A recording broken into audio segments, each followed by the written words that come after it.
अस्सलाम वालेकुम।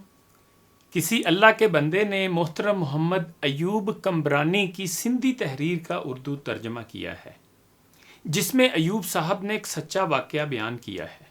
आप भी सुनिए। अयूब साहब कहते हैं कि हम 1988 में जब 9वीं क्लास में पढ़ते थे, उस वक्त स्कूल यूनिफॉर्म में कैमल रंग के शलवार कमीज और सफ़ेद जूते होते थे।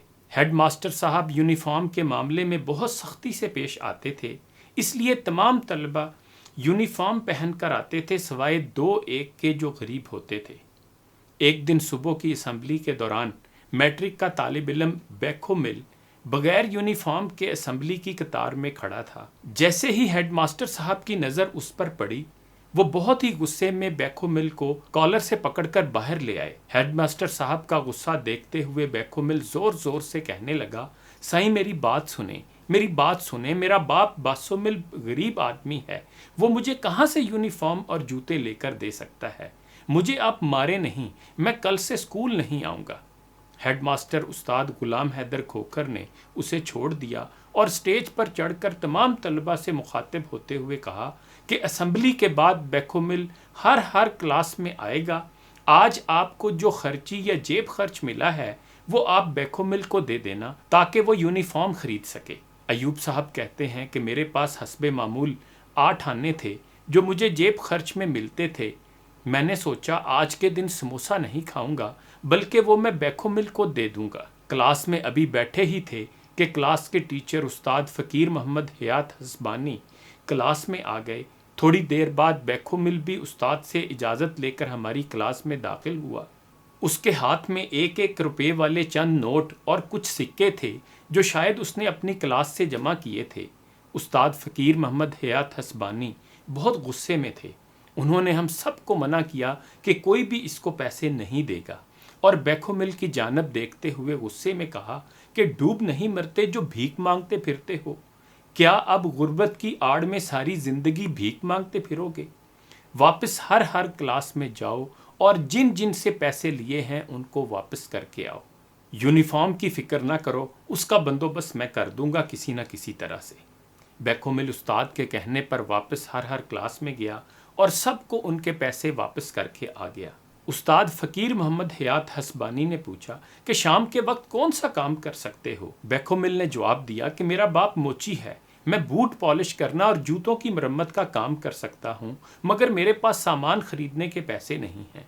उस्ताद ने पूछा कितने पैसे लगते हैं? उसने कहा एक लकड़ी की पेटी और चंद ब्रश पॉलिश, सब मिलाकर कोई 150 रुपये में सब सामान आ जाएगा। उस्ताद ने अपनी जेब में हाथ डाला और 150 रुपये गिन कर उसे दे दिए और कहा यह उधार है, तुम मुझे हर हफ्ते 7 रुपये वापस करोगे। इसके बाद अयूब साहब से कापी मांगी और उसके 3 कोरे सफ़हात फाड़ कर निकाल लिए और उन पर कुछ लिखने लगे। फिर ये तीनों चिट्ठियाँ बैखो मिल को देते हुए कहा कि एक चिट्ठी रशीद पंजाबी को देना, वो तुम्हें कपड़ा देगा और तुम्हें 1 रुपये रोज़ाना के हिसाब से इसका कर्ज वापस करना है। दूसरी चिट्ठी खालिक मंगी को देना, वो तुझे बूट देगा, उसे भी 1 रुपया रोज़ के हिसाब से कर्जा वापस करना है। ये तीसरी चिट्ठी यूसुफ दर्जी को देना, वो तुम्हें यूनिफॉर्म सी कर देगा, उसे भी 1 रुपया रोज़ाना कर्ज वापस करना है। 4 पे रोज़ाना कर्जा उतारने के लिए तुम्हें हर सूरत में रोज़ इतना कमाना है ताकि तुम कर्जा उतार सको, और इसके बाद तुम्हें अपनी मेहनत के ज़रिए आगे बढ़ना है। एक बार भीख मांगने की आदत पड़ गई तो सारी ज़िंदगी भीख मांगते ही गुजरेगी। बैखो मिल वादा करके चला गया। बाद में उस्ताद ने हमें कहा कि आप लोग अपने जूतों की मरम्मत और बूट पॉलिश हमेशा बैखो मिल से करवाया करें। वक्त तेज़ी से गुजर गया। 12 साल पलक झपकते गुजर गए। 1999 में हाई स्कूल करवंडी में 10वीं क्लास के तलबा की इल्वदाई पार्टी हो रही थी। तमाम उसातिज़ा के साथ साथ शहर के मुअज़्ज़िज़ीन को भी दावत थी। तकरीर करने के लिए शहर की एक बड़ी फ्लोर मिल के मुअज़्ज़िज़ जनरल मैनेजर बैखो मिल को दावत दी गई। कॉटन के सूट में मलबूस, माथे पर रेबैन का चश्मा रखे तकरीर करने वाली ये मुअज़्ज़ज़ शख्सियत वही गरीब बच्चा था जिसके उस्ताद ने उसकी ज़िंदगी बदल दी थी।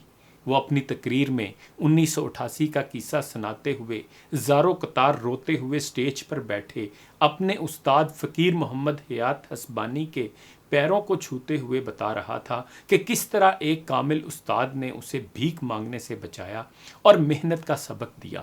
صرف پیسہ، دولت اور شہرت کمانے والے عظیم لوگ نہیں ہوتے، بلکہ حقیقت تو یہ ہے کہ ہمارے معاشرے میں ایسے چھپے ہوئے، خاموشی سے قوم کی تعمیر کرنے والے، گوشہ نشین رہ کر افراد کی تربیت کرنے والے اور روکھی سوکھی کھا کر بھی صبر و شکر کرنے والے زیادہ بڑے لوگ اور کسی بھی قوم کے اصل ہیرو ہوتے ہیں۔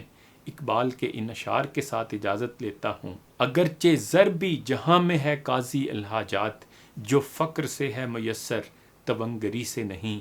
اگر جواں ہوں میری قوم کے جسور و غیور، قلندری میری کچھ کم سکندری سے نہیں۔